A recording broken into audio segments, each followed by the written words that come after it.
their burn rate or their monthly, how much it costs you to live each month. So this is a budget, guys. Well, yeah, it's a budget, but like, what do you guys all know? What you I'm teaching everyone. do you know?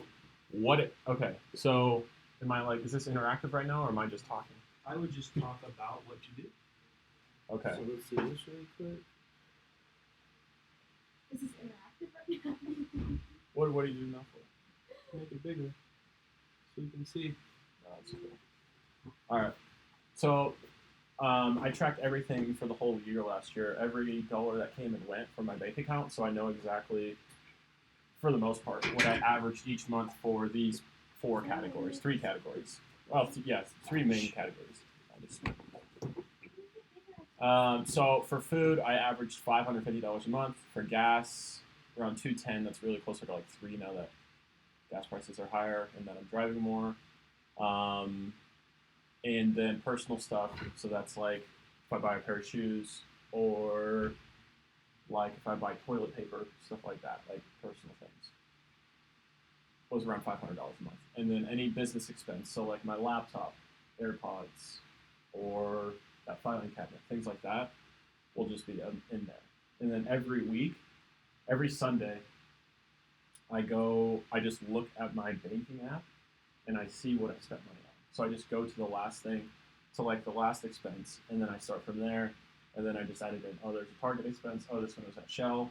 I know what that is. I mean, and I don't really spend that much money, so it's like I can remember every time, or I can remember and like see and recognize where that money's coming from.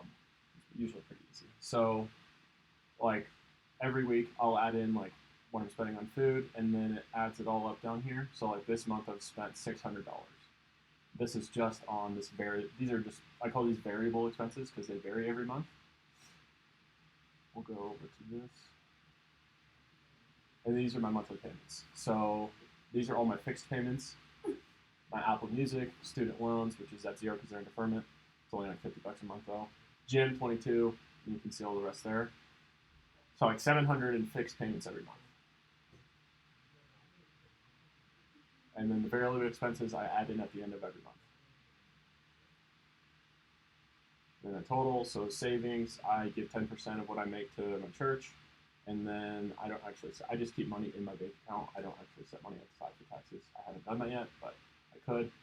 But I do put 10% of everything I make into a different account. We'll go to like my April, so you can see what it looks like at the end of the month. So for like April, I spent quite a bit more on food. Yeah. I think it was because I was eating out a couple times with some friends. Probably pretty close to that. And that's like high though. So 757. Personal was only 232.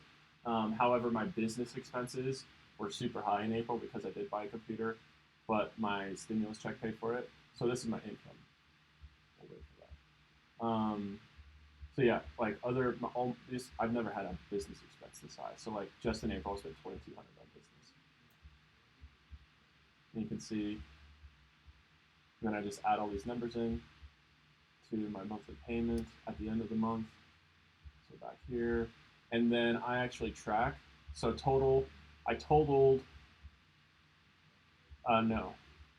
Where was I at? Oh, it was because my business was so high.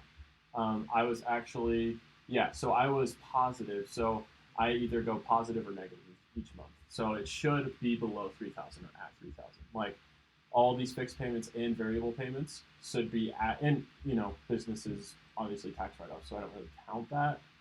But I did, like total, I spent $5,077 in April. But half of that was business. So I was $176.80 under $3,000. So April was a good month, sort of. But like, go to March.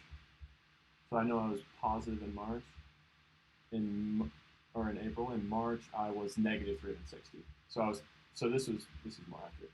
So my total expenses were $3,360. So I was over $360 in my budget, which isn't bad because in February, or I think it was in January, I was. Let's see. So I was positive $311 in January. So I mean, it can count. It can balance out. In February, I think it was negative. Yeah, so I was negative. But then I was positive in April. I was negative February, March, positive in April. We'll see about that.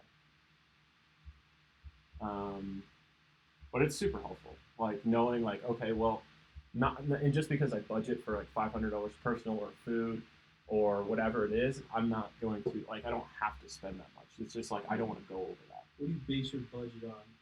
What I averaged last year. Well, So- go to May purchase track for me.